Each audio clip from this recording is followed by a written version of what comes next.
Okay, very good. Hello, everyone up there in internet land. Hello, Bodan. It was nice to see you on Zoom the other day again. Bodan, where do you actually live? Hello, everyone. I am living in Michigan, America, USA. Oh, okay. I was wondering. I see you on the internet, but I never know. I thought you were in Zurich, but then I went to Zurich and you weren't there. So then I thought, oh, he's somewhere else. Yeah, I found Okay, position at the Andrews University, therefore I moved from Europe to here. I see. I got it. Good. We see a lot of friends here from how many continents? I think we got at least four continents represented right now. And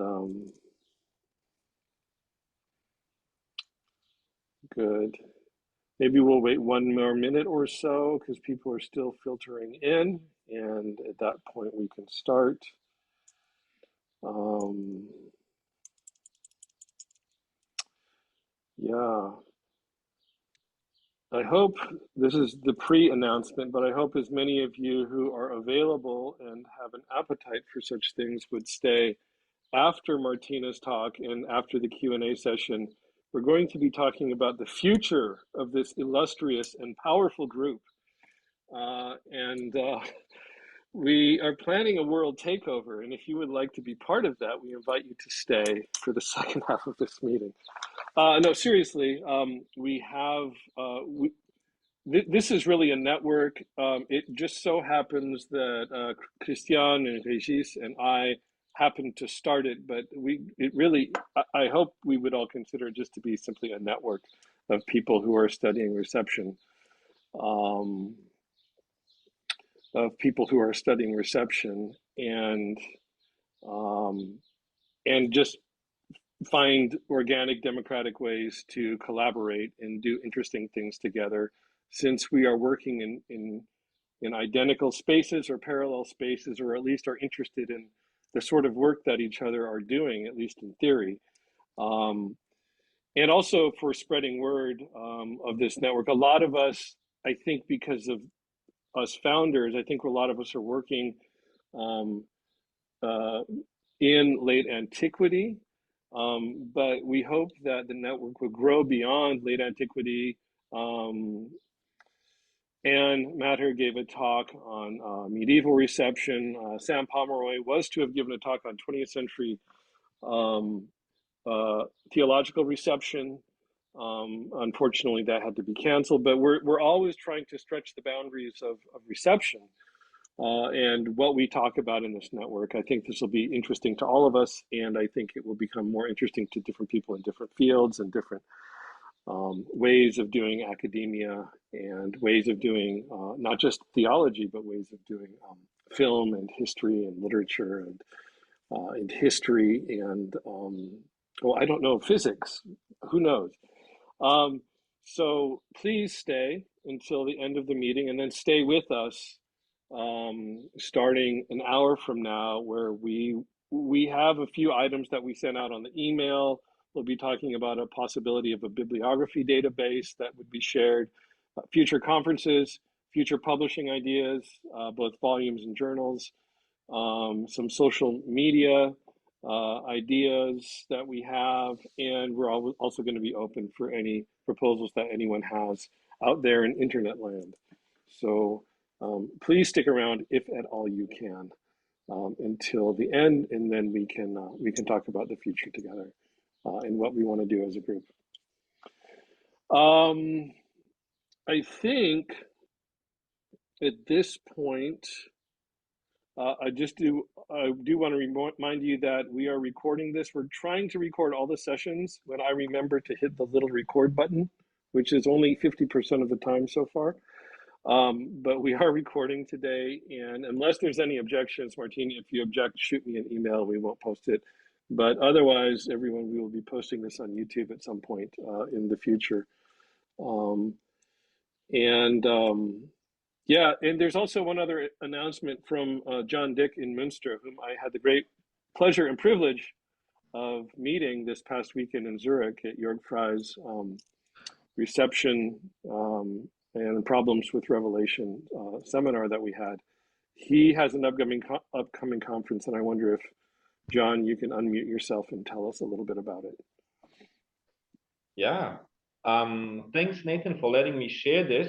So we have a conference in Münster in June from the 3rd to the 5th on the Apocalypse of John in the context of ancient Judaism. So I just want to invite everybody to come to the city of the Greek New Testament. We have it here. So if you've never been to Münster, you can use this possibility, and we'll really be glad to have you. If you can't make it to this wonderful conference, you can write me an email, and there will be the possibility for online participation. Here you have some nuggets of the conference. So it's all about the Jewish context of the Apocalypse of John, the Dead Sea Scrolls and the Apocalypse of John, parting of the ways, the famous Regensburger guys, Tobias Niklas and Luc Voludel will be there.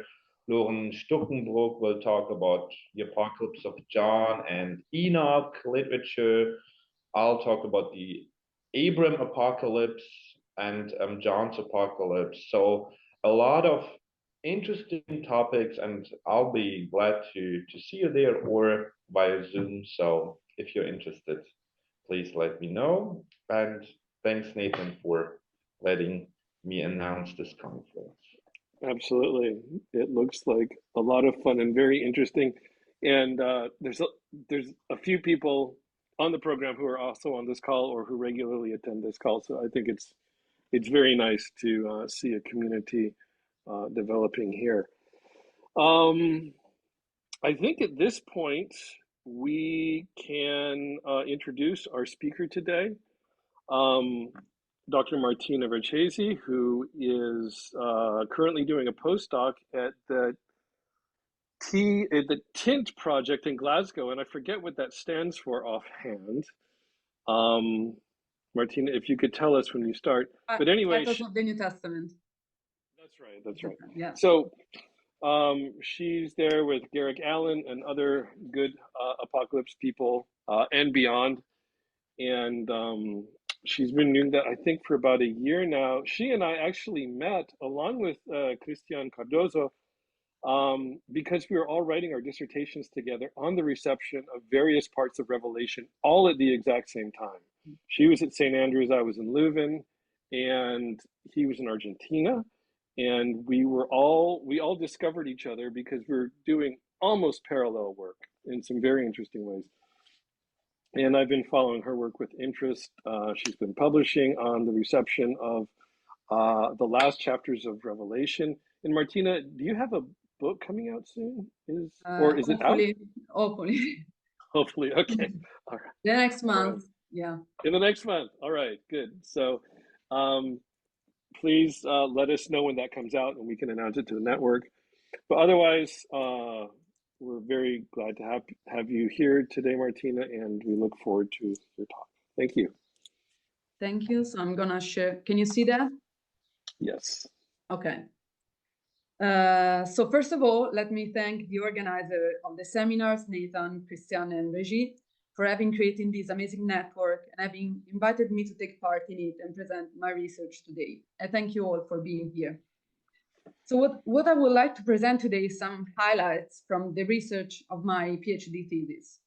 My study has examined how early Christian communities read and interpreted Revelation 19 to 21 during the early centuries in order to understand their eschatological views and to highlight and overlook literary context in early Christianity. I focused on how these chapters were received in Roman Africa from the 2nd to the 3rd century. Revelation 19 to 21 provoked significant discussions surrounding its eschatological dimension in antiquity, shaping the imagination of how the North African Christian communities thought about the last things. Moreover, the content of this passage plays an important role in the theology of martyrdom, making it a perfect case study to examine the reception of the New Testament and more broadly, the Bible's impact on societies. I've explored the Book of Revelation reception by adopting an approach that considers not only the explicit interpretation of early Christian authors, but also takes into account text critical analysis, literary composition, and allusion in overlooked sources. These chapters are the most disputed passages of Revelation, narrating the parousia of Christ, the millennium, and the coming of the New Jerusalem, marking the eschatological culmination of Revelation. The blood of the saints is finally avenged, the battle is coming, and thereafter the faithful enjoy a new kingdom. The choice to investigate the exegesis of Revelation 19 to 21 in North Africa was motivated by different factors.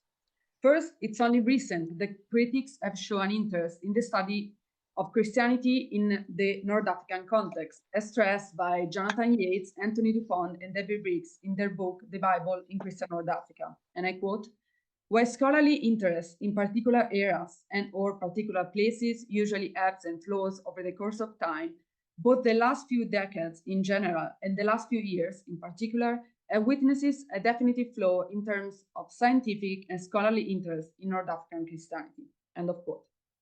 Furthermore, it's precisely in the North African Christian communities where the Book of Revelation found a special place in the early exegesis.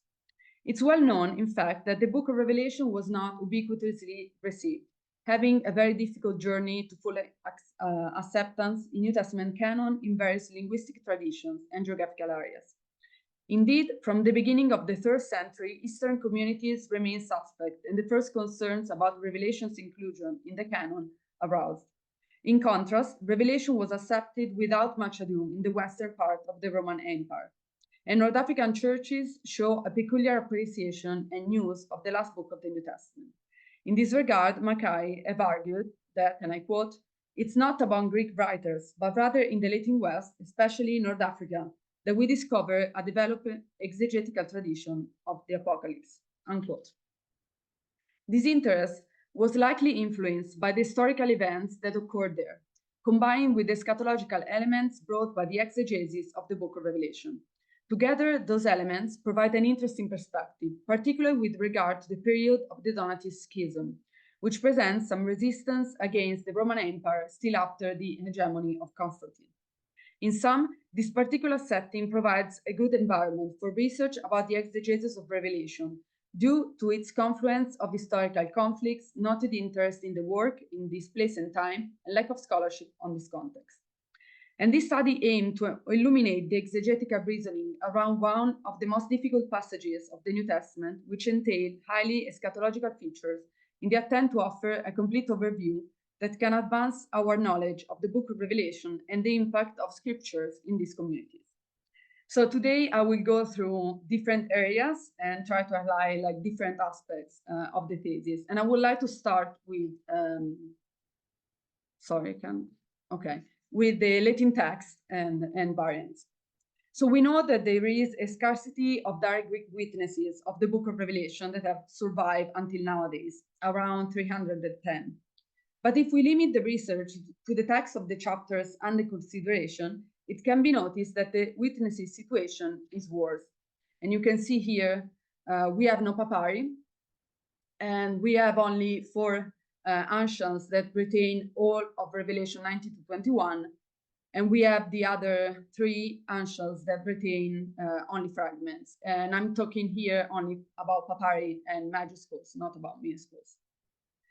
But nevertheless, in contrast to the situation of the Greek tradition, as I mentioned before, there is a rich Latin tradition, well developed, which emerged through a series of commentaries on Revelation from the end of the 3rd to 8th centuries.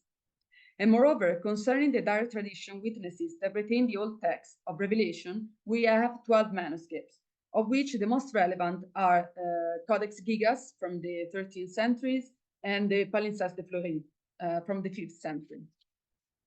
So research on the text of Revelation is far from being easy because of the lacunae derived from its transmission. However, the study of the reception and interpretation of Revelation 19 to 21 in North African authors could shed new light on the ancient Latin text of these chapters. In the noteworthy study of Roger Guezon for the Vetus Latina, the Apocalypse Ioannis, the importance of the African tradition of Revelation is stressed. Moreover, the North African tradition of these texts could give us a chance to have access to the most ancient texts of these chapters for the following reasons. The first crucial element is found in the fact that the first translation of the Bible into Latin, as far as we know, took place in North Africa. Moreover, the first Christian author whose documents survive to us, writing in Latin, is Tertullian. And secondly, Cyprian is the author who provides the first evidence of a fixed form of a complete Latin Bible. So while in the eastern part, the text of the book of Revelation was often condemned, the western part, especially in North Africa, developed an exegetical tradition of this text. And in this regard, I would like today to present a case study which can give us a chance to reconsider the value of the Latin text. And I'm talking about Revelation 19:13. And you can see here the text of Nestle Aland and the translation. So the context is the vision of Jesus portrayed as a warrior. And we have, he was clothed with a robe dipped in blood, and his name is called the Word of God. So the variants I'm interested in are this one, taken again from Nestle Aland 28, and refer to the verb bebamenon. And you can see that all the verbs of the variant readings derive from the stem ran, and they have the meaning of sprinkle, while the verb present in the text of the Nestle Aland Critical Edition, bapto, from which derived bebamenon, means to dip or to die, and it's translated like a robe dipped in blood. Bruce Metzger has claimed, and I quote, "Among the many variant readings, bebamenon appears to be both the best supporting and most likely to provoke change," unquote. However, I would like to offer a different account. First, it's necessary to consider both the witnesses and patristic quotations in chronological order. So the first attestation of this verse is present in Cyprian. Later on, we find the same reading in Origen. And further, in the Contra Noetum of Hippolytus Romanus, the verb is rerantismenos, as in Origen. The earliest manuscript evidence is present in Codex Sinaiticus, which is the most ancient direct witness for the text of Revelation 19-21. And further, it is remarkable that in all the Latin tradition, there is not any evidence of a verb that could translate the Greek verb bapto. So there's never an occurrence of the meaning of die or dip in the Latin tradition. In fact, we have spargo. According to Grison, we have spargo in the North African tradition, and we have aspergo in the European text, or Itala. And both verbs derive from the stem ran, again, with the meaning of sprinkle. And secondly, it's necessary to look at the context of this verse and its relationship with the Old Testament. Revelation 19:13 and the robe with blood recall Isaiah 63:1-3, where Yahweh appeared with red garments after having revenge on his enemies. And the text is, "Who is this who comes from Edom with dyed garments from Bozrah? This one who is glorious in his appearance, traveling in the greatness of his strength, I who speak in righteousness, might to save. Why is your appearance red and your garments like one who tread in the winepress? I've trodden the winepress alone, and from the people no one was with me, for I have trodden them in my anger and trampled them in my fury. Their blood is sprinkled upon my garments, and I have stained all my robes." So the garments in Isaiah are sprinkled with blood. And the Hebrew text, in fact, has the verb nasa, which means sprinkle, and it's translated in Greek with the verb rhino, but only in the version of Aquila, Symmachus, and Theodotion, because in the Septuagint, they're not this verse. So the majority of scholars claim that bebamenon is the original reading, because it's difficult to explain the change from rhino to bapto. However, I would like to propose some consideration in favor of hypothesizing the verb rhino and its derivatives as the original or the earliest readings. So direct and indirect witnesses. So scholars agree in considering bebamenon the original reading, and they explain the variants on the basis of the connection with Isaiah 63:3, in which the verb rhino is found. First of all, one must notice that the attestation of rhino and its derivatives are present in all the indirect tradition examined. On the contrary, bebamenon is firstly attested in the 5th century in Codex Alexandrinus. In addition, it's relevant to highlight that all the Latin tradition, started with Cyprian, retains readings which translate the Greek verb rhino. So if Bebamenon is the original reading, we are forced to argue that the same variants were originated at the same time, so 2nd or 3rd century, in different contexts: Origen in Alexandria, Cyprian in North African, and Hippolytus in the East, if we can locate him in the East, because I know there's debate about him. Moreover, scholars claim that the reason for the variants is the harmonization with the Isaiah passage. However, since the phrase is not present in the Septuagint, it should also be assumed that the authors refer to the Hebrew text or to a version of the Old Testament different from the Septuagint. And then we have theology. So the robe sprinkled with blood, which has Jesus in Revelation, is the same robe of Yahweh who avenged his enemies in the last days in the prophecy of Isaiah, whose theme is the revenge of God. In Revelation 6, 9 to 11, are found the martyrs under the altar asking God, and I quote, "How long, O Lord, holy and true, until you judge and avenge our blood on those who dwell on the earth?" Unquote. There is probably a connection between these two passages. In this case, Jesus in Revelation 19, ready for the final battle, has finally avenged the blood of the martyrs. Craig Coster, another, thinks that the blood of the robes of Jesus is Jesus' own blood, and it's unlikely that it comes from the martyrs or the enemies. This interpretation is suggested also because in this passage, Jesus is portrayed before the battle begins. On the contrary, Henry Kraft claims that his image is taken from Isaiah's passage, and thus it shows Jesus as victor. However, I think it's possible to attribute the blood on Jesus' garments to the martyrs. If we look, for example, at the Latin tradition of this verse, we found this interpretation in Tychonius, who said, the robe of Christ is the church, which she put on. She is spotted with the blood of her sufferings. So the robe of Jesus is the church, which can change color because of the blood, the passions of the martyrs. And moreover, one must also notice that the verb rhino, it's present in the Old Testament as a technical term in a context of a ritual sacrifice. And these are some of the occurrences. So this case examine allow us to notice how the Latin tradition, in particular the North African one, will give us a chance to make some hypotheses about the possible earliest texts of these chapters, or at least about the peculiarities of the Latin tradition. I believe that the Latin tradition, in fact, of Revelation has still something to say, especially now in the light of the coming of the Editio Critica Maior, which I'm very much looking forward to reading and working with.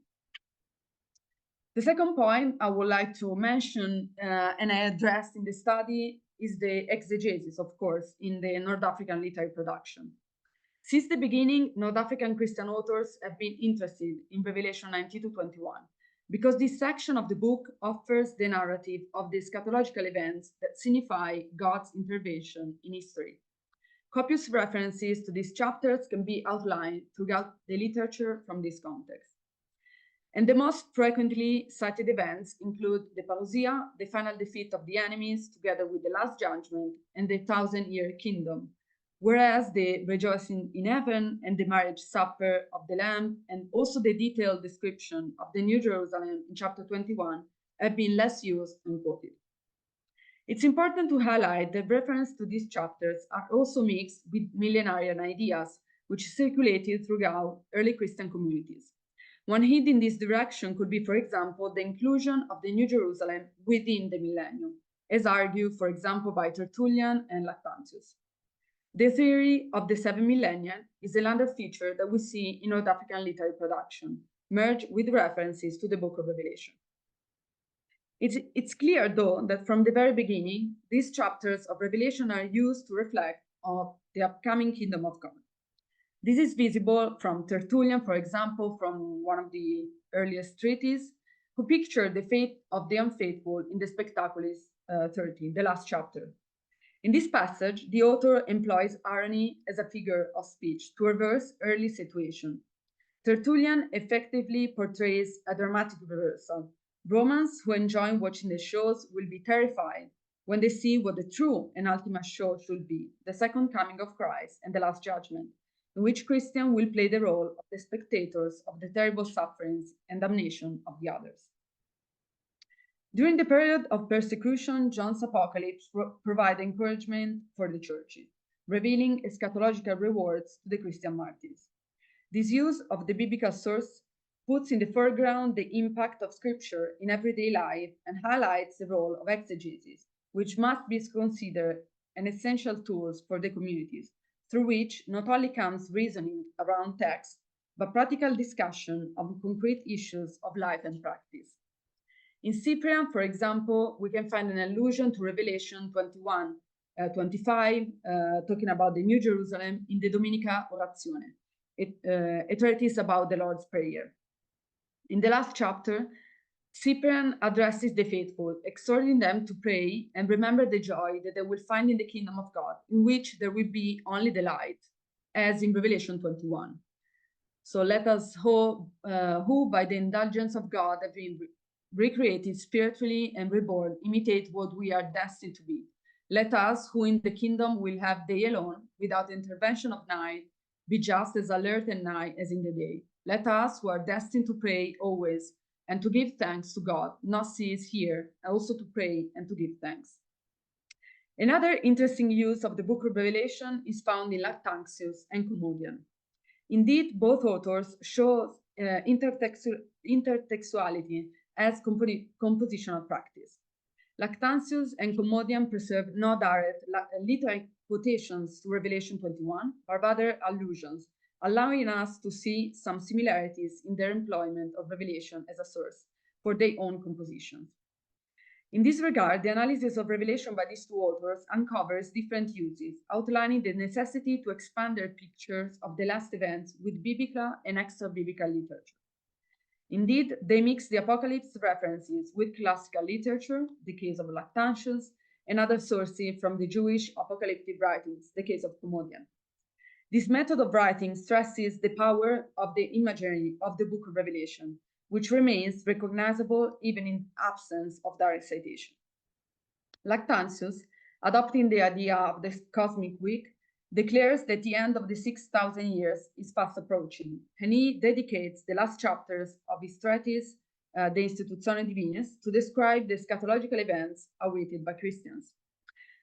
Lactantius wrote this significant work not explicit for Christian readers, but with the intent of reaching a pagan audience, making the research of scripture citation difficult. However, even though the Bible references are obscure, they easily come to the surface under a close examination.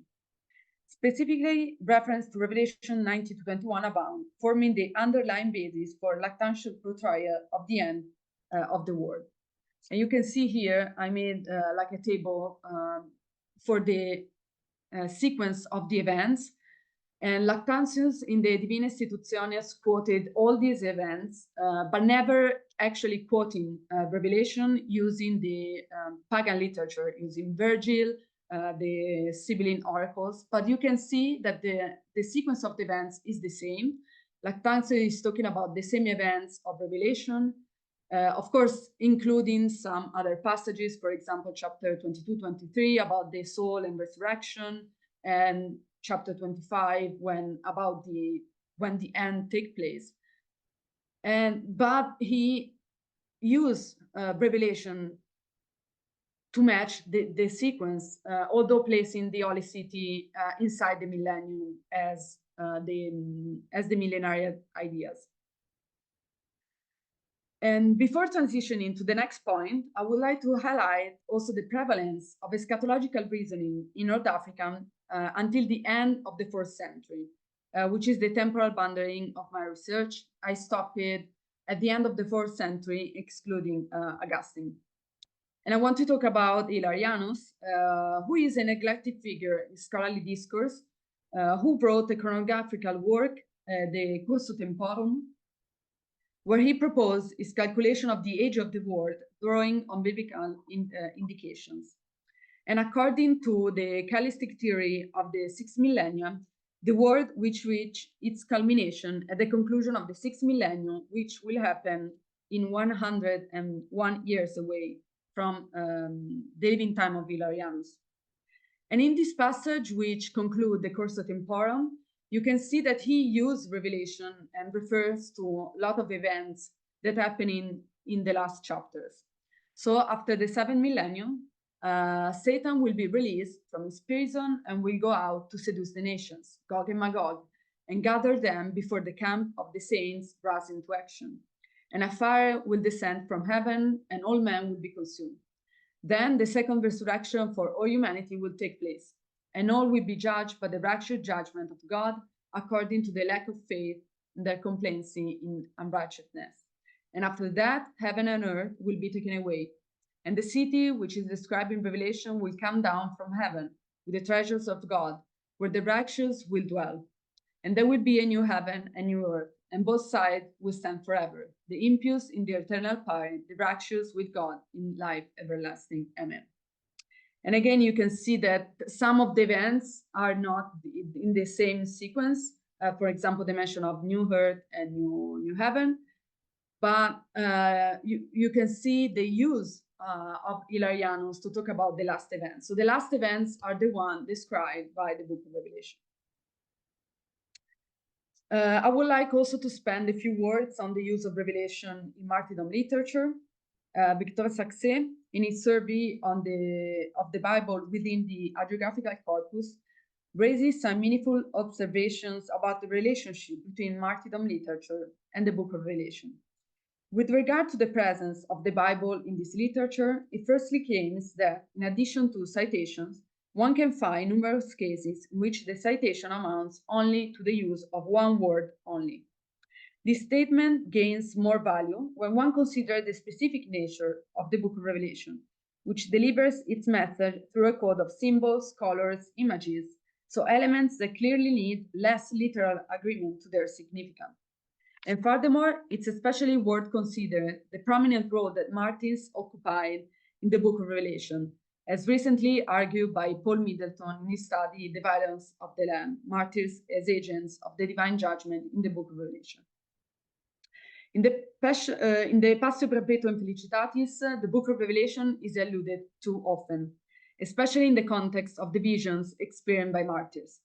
The dreams of Perpetua and Saturus draw from the eschatological battle depicted in Revelation and mention the image of the eschatological enemy and the brightness of the New Jerusalem. The martyr's journey towards sacrifice is represented through the teaching of Scripture, which shape the narrative, also providing meaning behind the terrible suffering in the arena. Just as the martyrs of the book of Revelation will join the 1,000 years kingdom, Perpetua and a group of Christians will soon enjoy their eschatological rewards. And I would like now to mention one of the passage of the Passio, not like that quote explicitly in Revelation. There's a lot of allusion of the book of Revelation, but I think that even though in the passage that not mention the book of Revelation, we can still see the kind of recall of the idea of the judgment. For example, in this passage, Saturus, in talking about the people coming to see them before dying in the arena, and Saturus say, "Is tomorrow not enough for you? Why do you gladly see what you hate? Today friends, tomorrow enemies. Nevertheless, take a close look at our faces that you might recognize us when the day comes." When in that day, actually, the Latin text.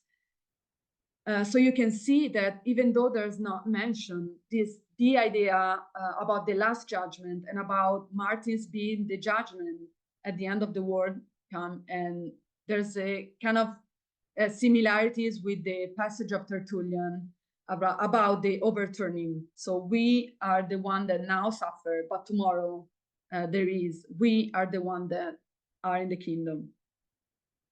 And another important mention to me, it's from the Montibus Sine Sion, so an anonymous text from the 3rd century in North Africa, which presents a powerful image of the New Jerusalem with descents on the earth at the last breath of Jesus on the cross, again connecting Jesus' sacrifice with the eschatological kingdom. I come to the conclusion. So the book of Revelation is more than alive in the North African churches, starting from the very beginning of the Christian literary production.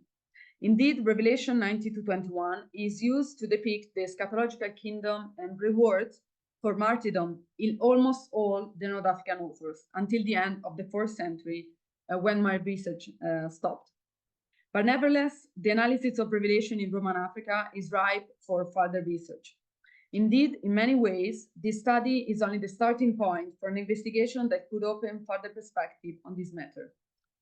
First, the method I apply throughout this investigation, that is the careful reading of all the literary production of all the authors I have examined, could have a larger scope, especially because I stopped before Augustine. His writings represent a crucial moment in the history of Christian eschatology, and the examination of these chapters in Augustine will be an important step to understand the story of the exegesis of these chapters and can bring a new reflection on the transformation of the eschatology of this community. Furthermore, this analysis could also shed new lights on the relationship between Augustine and Tychonius. Secondly, this investigation is focused exclusively on North African Christianity, but future research could expand its scope to include other regions of the Roman Empire, facilitating a comparative analysis of the interpretation of Revelation 19-21 in other Christian communities to illuminate both commonalities and distinctions. And finally, a further examination of the Latin text of the Apocalypse could provide information of the earliest text of this writing. I have attempted to highlight that the shaping of eschatological thoughts deriving primarily from the book of Revelation is an essential perspective that needed to be taken into account, especially in the renovated interest in eschatology and the comparison with eschatological discourses in the Greco-Roman world. In the case of North Africa, early Christian eschatology has often been overshadowed by the Augustinian influence, which contribute to shade the desire for God's justice in the world, a sentiment expressed until the end of the 4th century, not only through early Christian authors, but also in martyrdom narratives. Thank you.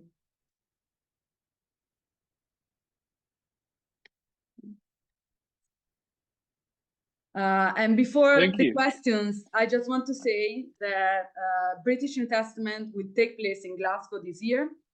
And Sean Ryan and I have organized a panel with Professor Martin Carrer and Darius Muller, talking about the Editio Critica Maior of Revelation. So if you want to hear more about this coming publication, join us. Registration is open and online option is also available. Right, so the British New Testament Society has a long, good tradition of Revelation sections, which I've had the pleasure to be part of sometimes. So be sure to check that out. By the way, Martina, do you know if that will also be on Zoom or is it only live this year? Yeah, it's hybrid. Hybrid, okay. Yeah. Good. Thank you. So thank you for a really rich talk, which takes us into the Bible in North Africa, which is not something that everyone is always talking about, like you said. You talked about history, historical conditions and influences, and you talked about text and text critical issues, exegesis, then other theological and historical topics like martyrdom. And so I think there's a lot of fodder for conversation here and for input and for reaction and question. So at this point, I would like to invite anyone and everyone to raise your hand digitally and ask a question. And the first goes to John Dick in Münster. Thank you. Yeah, thanks, Martina, for all the insights you shared with us. 2 little points. Am I correct to assume that there are no commentaries in North Africa on Revelation? So it's like all like brief passages or allusions to Revelation, but no systematic approach as we have it with Victorine of Pettau or then in the later centuries. And are there any other martyr texts except of Perpetua, Paschal Perpetua, which refer to Revelation? Thank you for your question. So yeah, actually, Tychonius wrote a commentary on Revelation. I didn't want to put in the presentation because it was like major arguments. So Bahi wrote a commentary on Revelation at the end of the 4th century. And it's also interesting, the story of the text of that commentary, because Tychonius used a different text, for example, from the one of Cyprian, or so he quoted like a different text, not the earliest that we have, but yes, we have like the Tychonius commentary, which is the first for North African region, and then we have Primasius, and we have other tradition, but the first one is Tychonius in the 1st century. And yes, again, for reason of space, I didn't talk about other texts, but in the Donatist Martyr stories, which is the corpus that I use for my research, I didn't want to use Augustine for the Donatists because I didn't want to get into the whole production. I didn't have the time for 2 years. But yes, but some of the martyr stories, like for example, the Passio, the Abyssinian martyrs, there's Revelation, and in that text, they explicitly quoted Revelation. So they say, as in Revelation it is, and they quote the text. Thanks. And if I could follow up that question that John just asked, Martina, if you could, excuse me, that's Dusty, my dog, who wants to ask a question. Do you have any thoughts about why it is, maybe if you could speculate, why biblical exegesis doesn't really seem to take off in North Africa until so late in the 3rd century? Or is that too far afield? Like you mean why this use of the Book of Revelation? Well, it just seems like, with Revelation, it shows up. Origen said he wanted to write a commentary on it. Victorinus writes a commentary on it. Hippolytus seems to have written systematically about Revelation. Melito writes systematically, although we don't have the text. But North Africa seems silent in terms of systematic treatment of Revelation. I just wonder if, you talked about history maybe predisposing North Africa to think about Revelation maybe in a way that other parts of the Roman Empire didn't. But why do you think they don't treat it systematically? Okay, why? I think that they treat, my understanding when I can finish the research is that they treat Revelation as a kind of a practical book for the life of the communities. And we can see that, for example, in Cyprian. So Cyprian uses Revelation, apart from that passage, but also to regards to martyrs, to say, don't worry about what will happen, because we know that we know from Revelation that you will receive the kingdom. And you can see this kind of practical use. And I think that Latin Christianity, it's not my idea, but it's the Danielu idea, that in North Africa, in the Latin Christianity of North Africa, they are more conservative. And I think that they use that for more than a practice than a book to reflect about, because it's something that is happening. So I'm not like Hilariano, so the end is 100 years away. So it's not like very long time. It's not like it's coming now, but it's not very long time. And I think that that's also how to read Revelation in Tychonius. So Revelation for Tychonius is the way he used to talk about what is happening now. Now in the church, it's happening this kind of events. So it's not like about reasoning or more like, but it's more, Revelation is telling us what's happening. I see, yeah. Good. Thank you. Are there any other questions? Please, if you raise your hand and I don't see it, then just turn your microphone on and ask, because sometimes I miss the raised hand. Yes, Luca Arcadi, please. Thank you so much.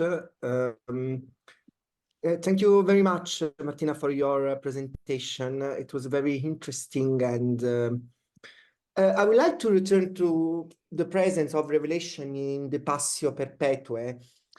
And I would like to emphasize that many references to the book of Revelation can also be counted within Perpetua's so-called diaries, not only on the visionary section, but also in the other section of the Passio, especially in the so-called diaries. So I would like to ask you if more than an eschatological connection, there I seem to glimpse a strong reinterpretation of the text also in a martyrological key, in light of the so-called imitatio Christi aspect.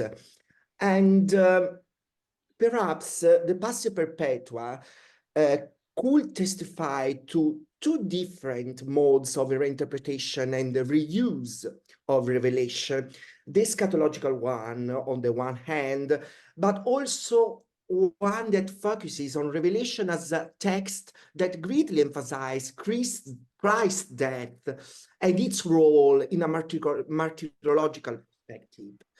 It is true that the two aspects are closely related, connected, but it's also true that martyrological interpretation must necessarily also focus very much on the role of Christ's death as an exemplum for martyrs, and thus read the Revelation also as a text that focuses on the deed of Jesus, on the historical deed of Jesus. So I would like to ask you if you agree with this interpretation, and is it possible to found two different streams of transmission in the interpretation, in the reuse of Apocalypse in the Passio Perpetue?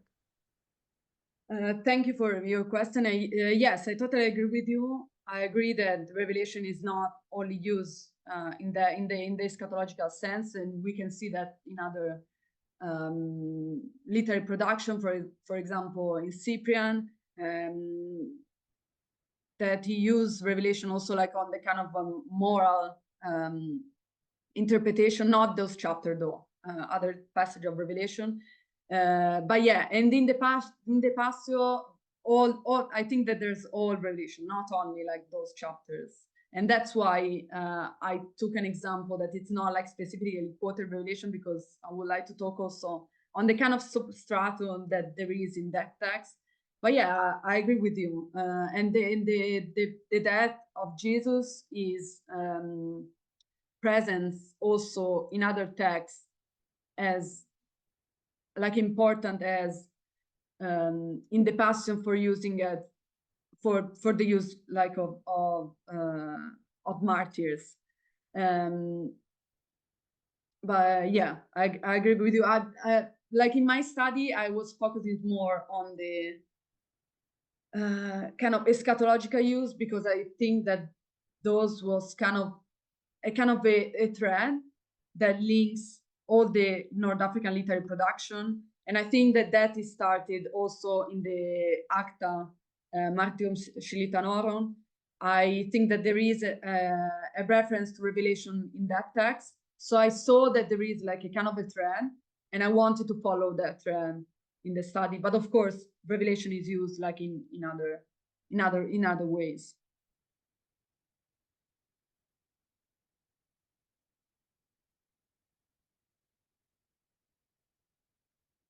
I can hear you. You're unmuted.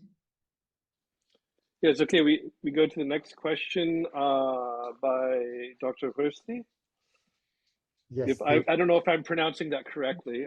it's perfectly correct. Yes, my name Okay. is Michel Rosli. So it's a Swiss-German name, meaning the little horse. and I'm speaking from Montreal, Concordia University. Grazie, Martina. Molto interessante. I just have, I was particularly interested in various aspects of your presentations, but particularly the comparison you made between the book 7 of Lactantius Institutes of the Divine Institutes and chapters 19 to 20, 21 of the Book of Revelation. And I just wanted to ask you, is the parallel that you found, is this your own discovery based on your research, or did you find other commentators speaking about that? I was thinking about Stefan Freund, who provided probably the best commentary on Lactantius Institutis, to my knowledge. Did you find this kind of information in his work or elsewhere, or is it your own discovery? And of course, I know that you didn't have time to go into the details. I would like to read more about these comparisons. You mentioned a few things, but also the references to the Sibylline oracles or to Virgil's, and particularly the millenarist interpretation of the fourth eglogue and so on. So I would have liked to read more. Maybe we'd have access to your paper once. So thank you very much. Thank you. No, it's I won't say it's my discovery, but I base my research on Stefan Freud, who I think it's the most detailed commentary, and I think he saw many references to the book of Revelation, and I base my reasoning around that. And he also talk about more about all the other sources that he used. I think that in my study, I'm based on his work and commenting a few passage with whom I didn't agree, but most of the I think he reconstructed well the use of the sources in Lactantius, and I agree with him that Lactantius, even though he never quoted Revelation, he uses Revelation most of the time, especially in the last book. I also emphasize some of other references to those chapters in other parts of Lactantius, but again, it's not as Luca was pointed out, it was not a pretty eschatological interpretation, and I wanted to focus more on the eschatological aspect of the use than others, just for the reason of time. Sure. Thank you very much. And maybe if I could follow up on that, there does seem to be definite thematic connections between North African authors, especially in these chapters. I was looking mainly at chapter 21 and 22, but there seems to be this tendency to conflate the millennium with the city, the New Jerusalem, and this tends to me, I see this mainly in North Africa, and then Victorinus. Do you see that in other authors?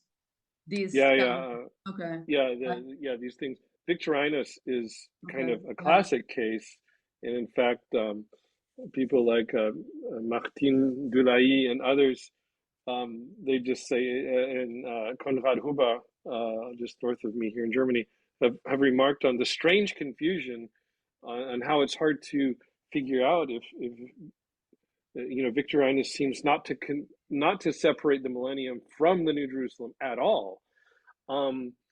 But this does not exist, as far as I know, in the Greek authors of the time, even amongst the millenarians. And I'm just wondering if you have any thoughts as to why this seems to be a regional, or at least if not only in North Africa, at least it's only in Latin. And if you have any reasons or conjectures as to how these two themes were brought together in such an inseparable way, because Commodianus, Lactantius, Tertullian, partially, he also has an ecclesiological interpretation. It's confusing. But do you have any thoughts as to why North Africa and why this connection? That's why I was asking you if there's other in the Greek speaking world, because I don't know, apart from Victorinus. But I think again, this is a kind of more kind of practical idea that has Latin Christianity, maybe, that they have, and also I think that the one of the reasons is the millenarian ideas that in North African are more present than other parts of the Roman Empire. And we can see that in other kind of Latin variants. For example, Cyprian quote the parable of the rich man, and he said that the eschatological reward is 7 more time. So it's not 100 as in Matthew and Luke, but it's 7. And I think that the millenarian idea, the cosmic week idea, is very strong in North Africa, and that maybe influenced the way they talk about the New Jerusalem. And again, yes, in Tertullian is less clear, but of course in Lactantius, in Commodianus, and the New Jerusalem is within the millennium. And again, in Tychonius, the millennium is now, so it's happening. But in Tychonius, again, there's the idea of the 7 millennium. And so this idea never stopped until the 4th century and until Augustine. Yeah, right. It's a very interesting thing. Let me just see if there's a last call for questions. Any questions or comments or references for anything else? And if not, I think we can just give a good round of digital applause to Martina. Thank you. And very glad to have you with us. And thank you for joining us today. Thank you. To everyone else, thank you for joining us as well. We